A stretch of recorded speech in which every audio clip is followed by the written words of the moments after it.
भीम उठिए।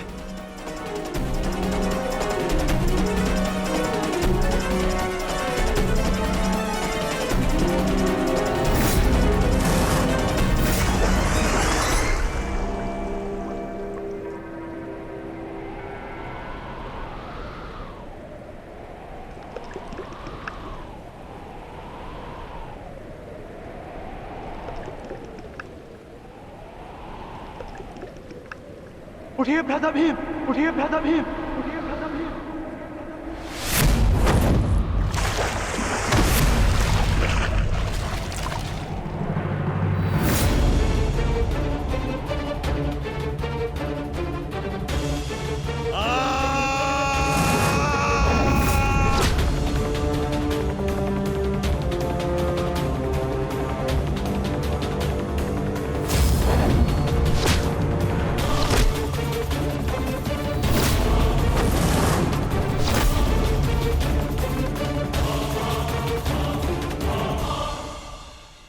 प्रतिज्ञा ली थी ना तुमने कि तुम मेरी जंगा तोड़ेगा। आज मैं प्रतिज्ञा लेता हूं, तुझे मारने के पश्चात, उन पांडवों का वध करने के पश्चात, उस 5 पतियों वाली पांचाली का पूरे कुरु सभा के बीच फिर से वस्त्र हरण करूंगा और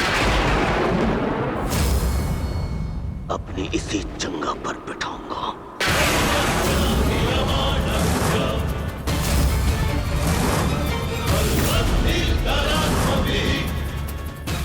ये श्रद्धांजलि है मेरे 99 भाइयों के लिए।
अनुज प्रहार करो इस पर।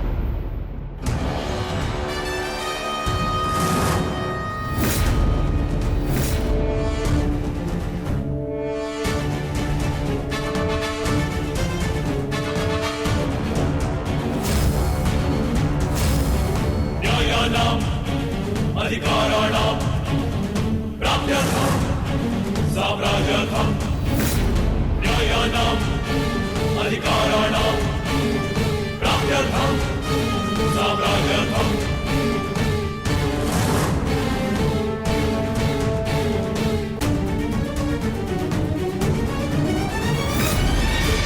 न्यायस्य अन्याये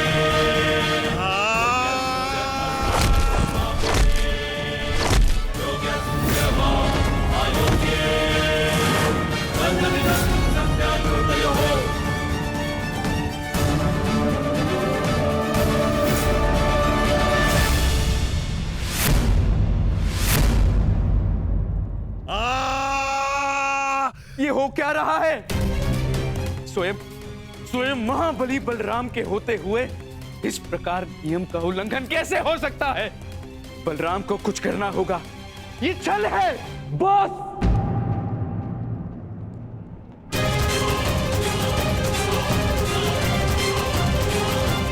नियम भंग हुआ है।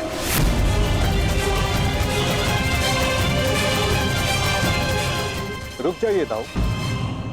आपने कहा था कि जो नियम भंग करके विजय प्राप्त करेगा तो आप उसे दंड देंगे, किंतु अभी जय विजय का निर्णय नहीं हुआ है दाऊ। आप भीम को अभी दंडित नहीं कर सकते।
मित्र,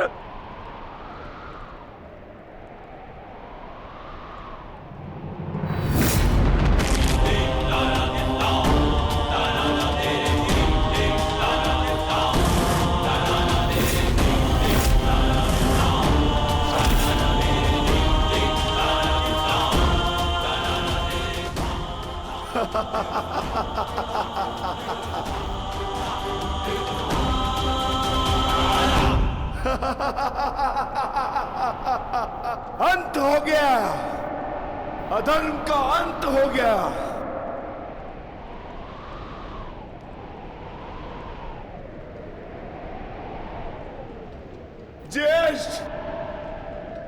पांचाली से कहना, मैंने अपनी प्रतिज्ञा पूर्ण कर ली।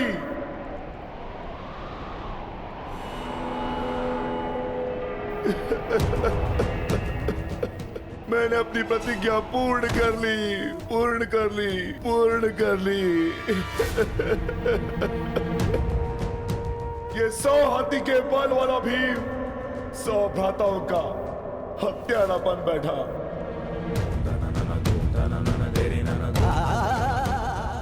आज ये देवपुत्र अपने भ्राताओं का रक्त पीने वाला राक्षस बन बैठा।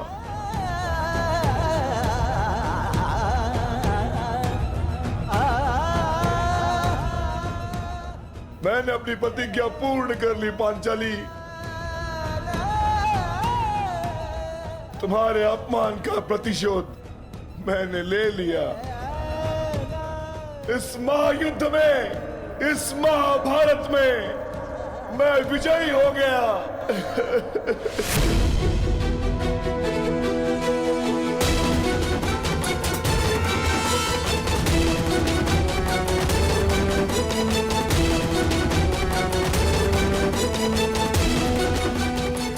इस महायुद्ध में, इस महाभारत में मैं विजयी हो गया।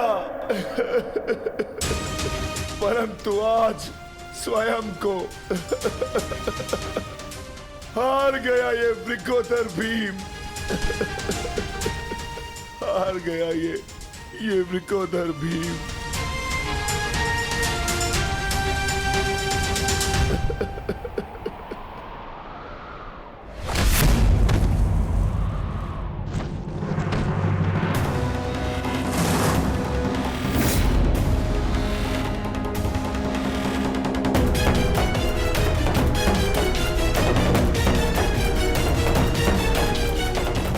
मैंने कहा था ना भीम, यदि किसी ने नियम तोड़कर विजय पाई तो मैं स्वयं उसके प्राण हर लूंगा।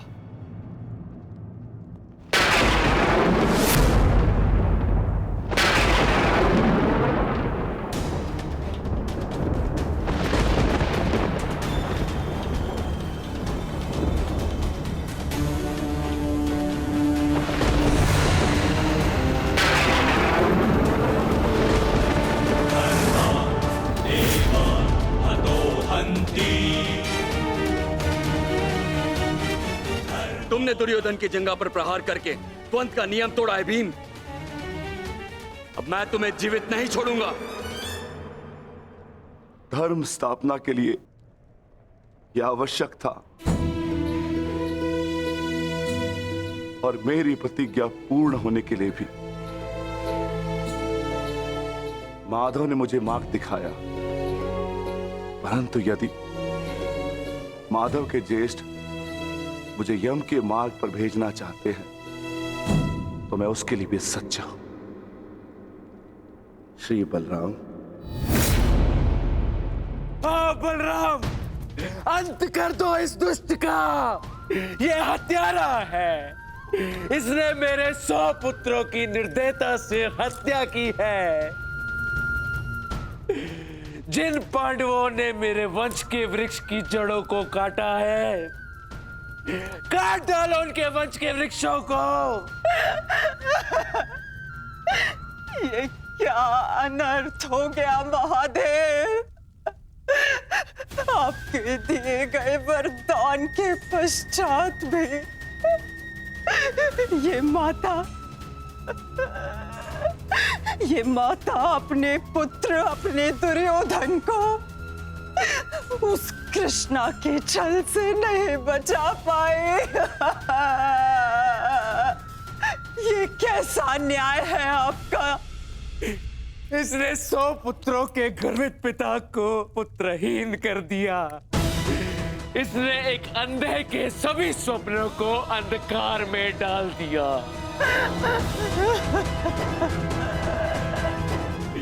अंत कर दो इसका। मार डालो इसको अंदर। यदि मुझे कोई तर्पण करने वाला जीवित नहीं तो इनका तर्पण करने वाला भी शेष नहीं होना चाहिए।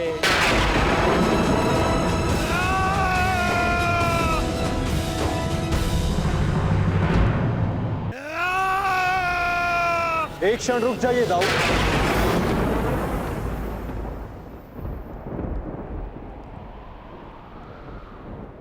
नहीं कान्हा, अब मत रोकना मुझे।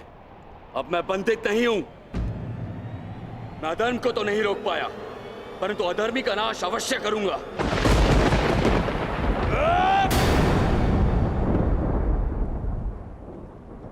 किंतु अधर्म कहां हुआ है दाऊ?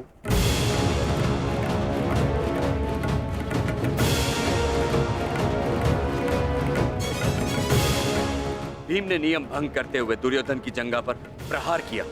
क्या यह अधर्म नहीं? तुमने स्वयं अपनी आंखों से देखा है कान्हा, फिर भी तुम मुझसे प्रश्न कर रहे हो?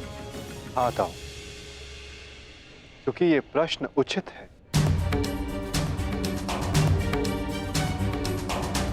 माना कि गदा युद्ध में कमर से नीचे प्रहार करना गदा युद्ध के नियमों के विरुद्ध है, परंतु गदा युद्ध तो तभी समाप्त हो गया था दाऊ, जब दुर्योधन ने भीम के हाथों से गदा गिरा दिया था। किंतु उसके पश्चात क्रोध के कारण दुर्योधन निहत्थे भीम पर निरंतर गदा से प्रहार करते रहे। क्या यह उचित था दाऊ?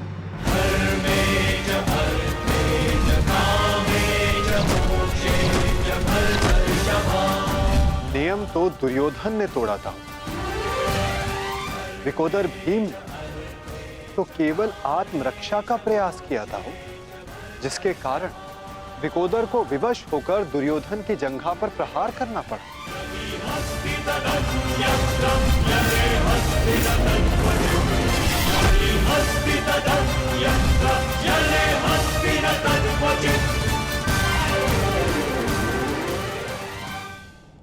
और दाऊ, स्मरण रहे, नियमों को भंग करना तो दुर्योधन ने प्रारंभ किया। दाऊ, जब दो योद्धा आपस में युद्ध करते हैं तो वो एक दूसरे को उकसाते हैं, किंतु किसी की कुल वधू का मान मध्य में लाना और उसका अपमान करना क्षमा योग्य नहीं होता है दाऊ। आप क्या चाहते थे दाऊ? कि दुर्योधन इस युद्ध में विजयी हो जाए और पांचाली को अपनी जंघा पर बैठा थे दाऊ, कि दुर्योधन इस युद्ध में विजयी हो जाए और पांचाली को अपनी जंघा पर बैठा।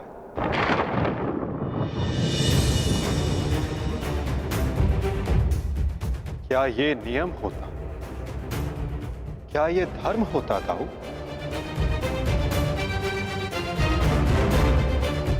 यदि ये दोनों युद्ध करना चाहते हैं तो करें। इस युद्ध का निर्णायक मैं बनूंगा। और स्मरण रहे, जिसने भी इस युद्ध में नियमों का उल्लंघन करके विजय पाई, उसे मैं स्वयं अपने हल से समाप्त कर दूंगा।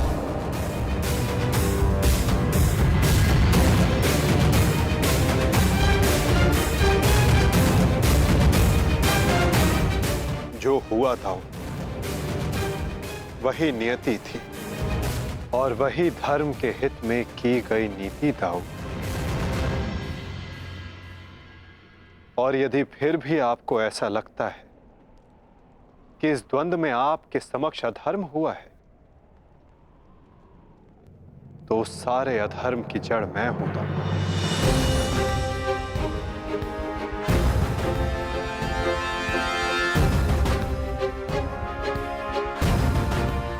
तो पहले मेरा संहार कीजिए दाऊ।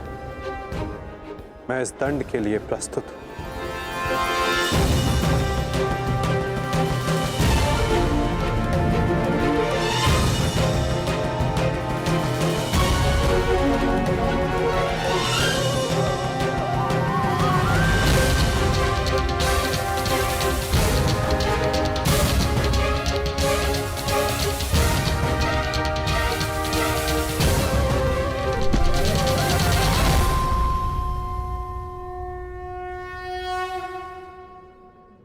तुमने मुझे निरुत्तर कर दिया कान्हा।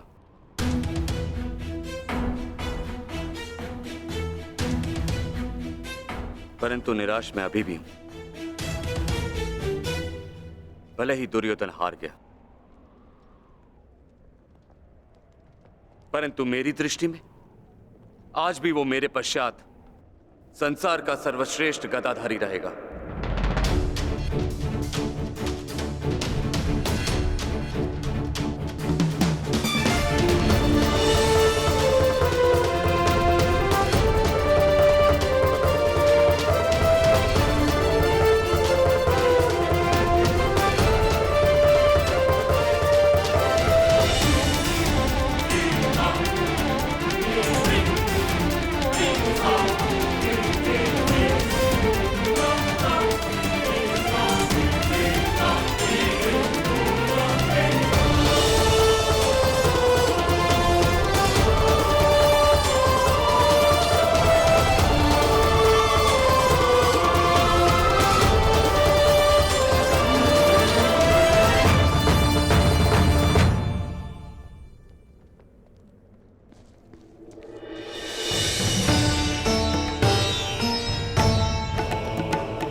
दुर्योधन के अंत के साथ साथ इस युद्ध का भी अंत हुआ वासुदेव। हम विजयी हुए। धर्म ने आज पुनः अधर्म पर विजयी पा ली। युद्ध समाप्त हो चुका है। चलिए सब शिविर की ओर चलते हैं।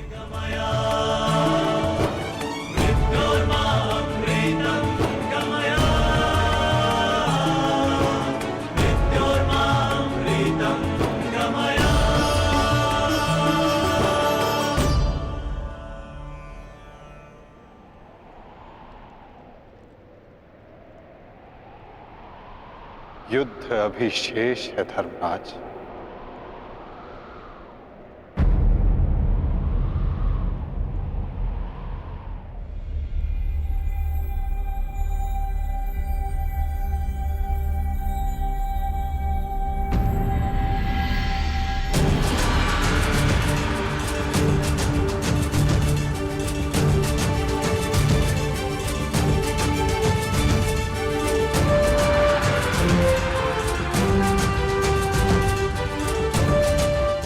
पांचाली तुम सबकी प्रतीक्षा कर रही है।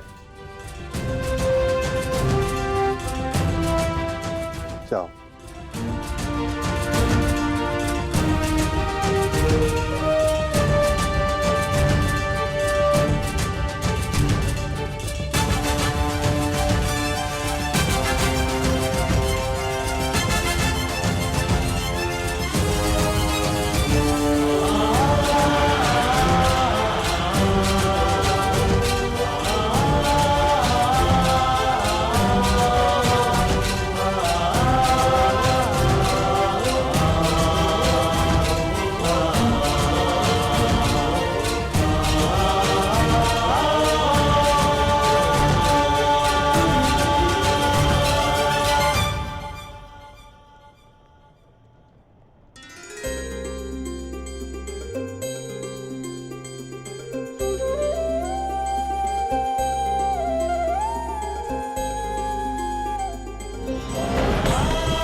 मैंने अपनी प्रतिज्ञा पूर्ण की पांचाली।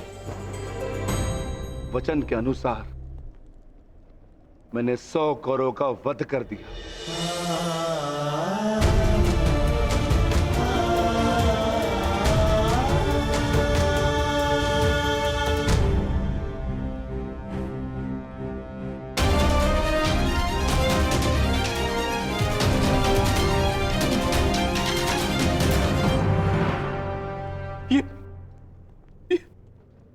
ये क्या हो गया मित्र? कृतवर्मा, देखो देखो मेरे मित्र की क्या दशा कर दी उन्होंने। ये सब उस वासुदेव का किया है। यादव हूं, परंतु गर्व है कि कौरवों के लिए लड़ा। और आज वासुदेव ने छल से दुर्योधन की, जैसे छल से अंगराज कर्ण का वध करवाया वासुदेव ने। और आज मित्र उठो मित्र, हमें युद्ध जीतना है मित्र, हमें युद्ध जीतना। हमें पिताश्री और मित्र कर्ण की मृत्यु का प्रतिशोध लेना है मित्र। उठ जाओ मित्र, उठ जाओ मित्र, तुम मुझे छोड़ के नहीं जा सकते मित्र। उठाओ मित्र, मित्र उठाओ, उठाओ।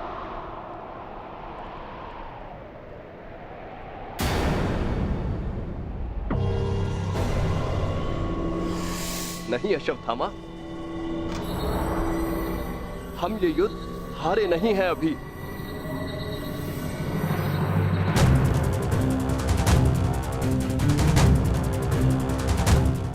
मित्र, मित्र तुम जीवित हो मित्र। साथ ही युद्ध अभिशेष है मित्र।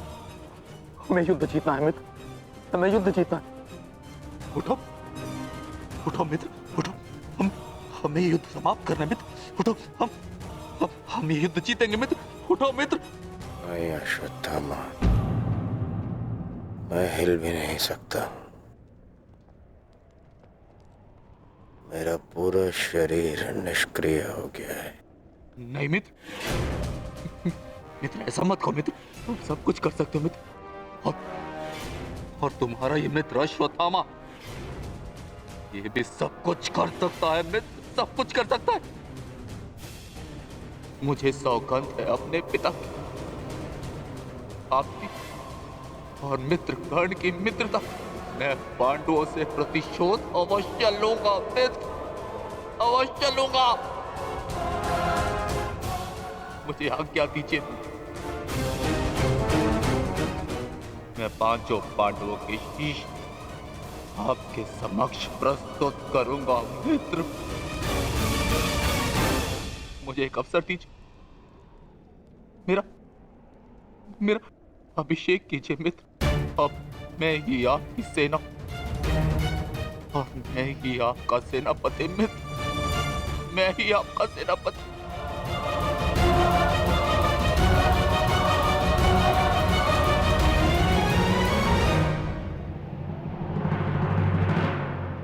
जाओ अश्वत्थामा,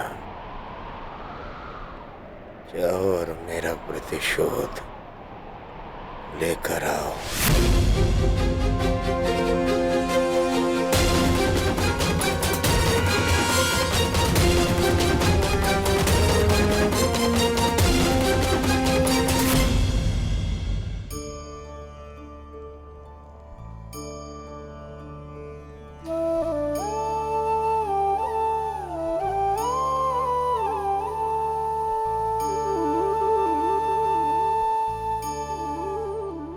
अब समय आ गया है सखी, तुम्हारे पतियों ने अपनी प्रतिज्ञाएं पूर्ण की।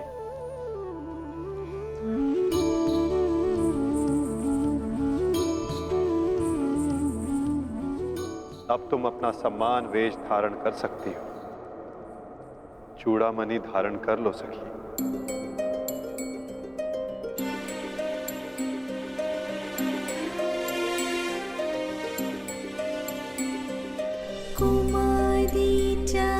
पांचाली वेदी मध्यात् समुत्थिता सुभागा दर्शनीयाङ्गी स्वसिताय तलोचना।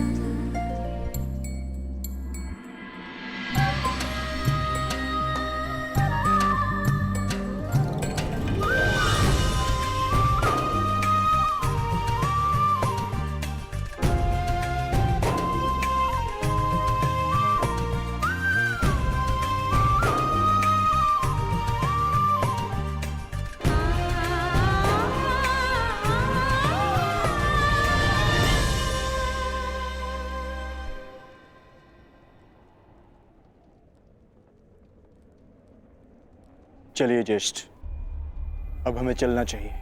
नहीं अर्जुन, ये राहुकाल का समय है। कल प्रातःकाल में प्रस्थान करेंगे। कृतवर्मा, हमें इसे संभव बनाना होगा। हमें ये युद्ध जीतना ही होगा।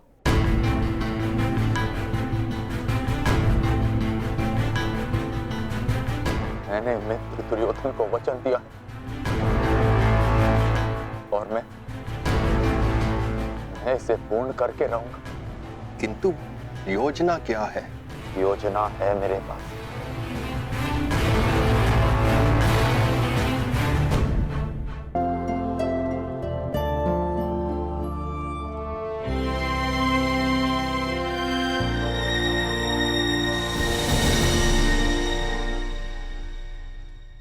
अंततः 18 दिन के पश्चात ये महासंहार समाप्त हुआ।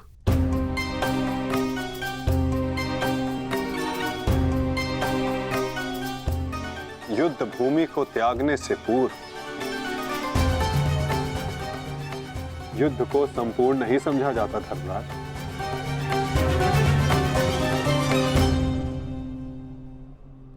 कल प्रातः काल तक प्रतीक्षा करो।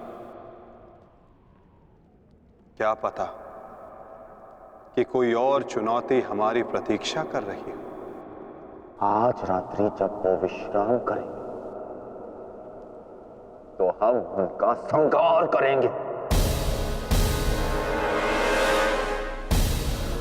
जिस प्रकार उल्लू रात्रि में अपने शत्रु का अंत करता है, उसी प्रकार हम भी पांडवों का शिकार करेंगे।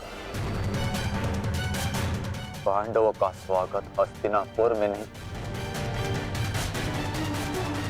यमलोक में होगा। यमलोक में। यदि कल प्रातः काल तक कोई चुनौती नहीं आती तो ही इस युद्ध को समाप्त समझना धर्मराज। किंतु माधव, अब हमें चुनौती देने के लिए शेष बचा ही कौन है? अश्वत्थामा। क्या हम अनीति पूर्वक पांडवों का वध करेंगे?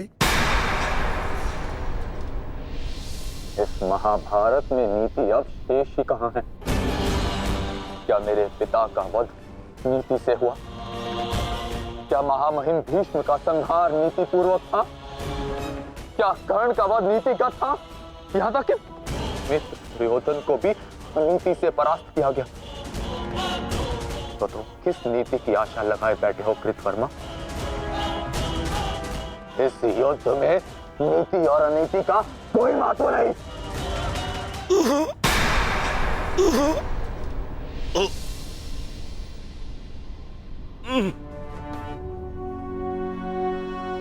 महत्व है तो केवल विजय का। महत्व है तो केवल प्रतिशोध का।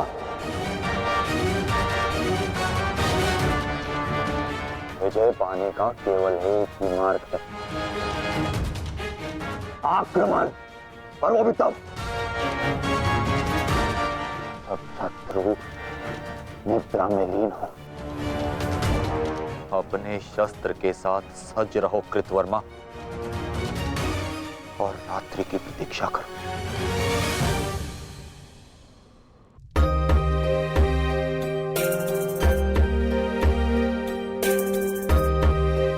इस युद्ध में तुम सबके योगदान से हम गर्वित हैं पुत्र। इस युद्ध में तुम सबका प्रदर्शन प्रशंसनीय था। युद्ध अब समाप्त हो चुका है और भोजन के पश्चात तुम सबको विश्राम करना चाहिए। पुत्र ही क्यों, उनके पिता भी निश्चित होकर विश्राम करेंगे।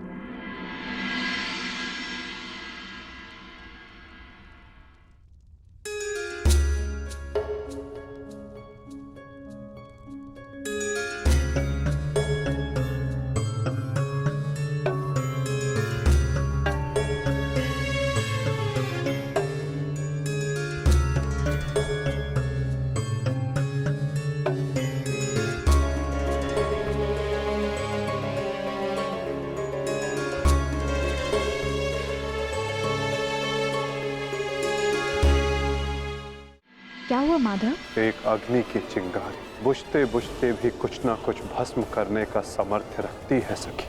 क्या कोई अनहोनी घटित होने वाली है?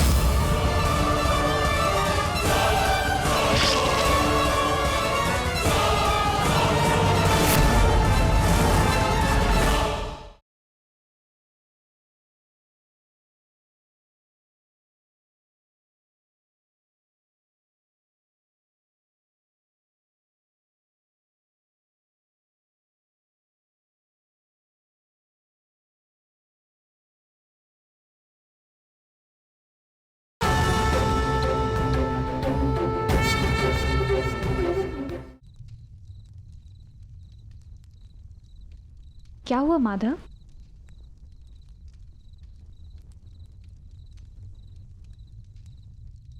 एक अग्नि की चिंगारी बुझते बुझते भी कुछ ना कुछ भस्म करने का सामर्थ्य रखती है सखी।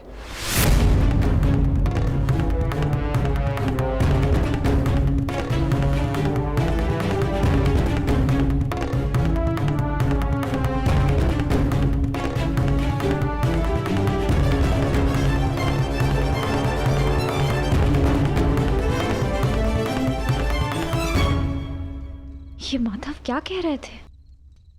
क्या कोई अनहोनी घटित होने वाली है?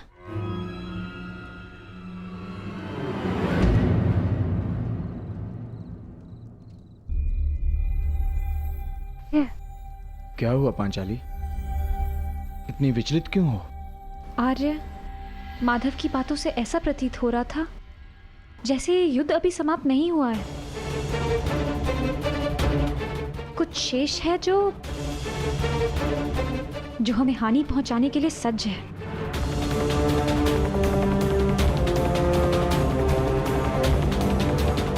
माधव की कोई भी बात कभी भी निरर्थक नहीं होती। हमें उनकी बात के पीछे अर्थ को समझना होगा।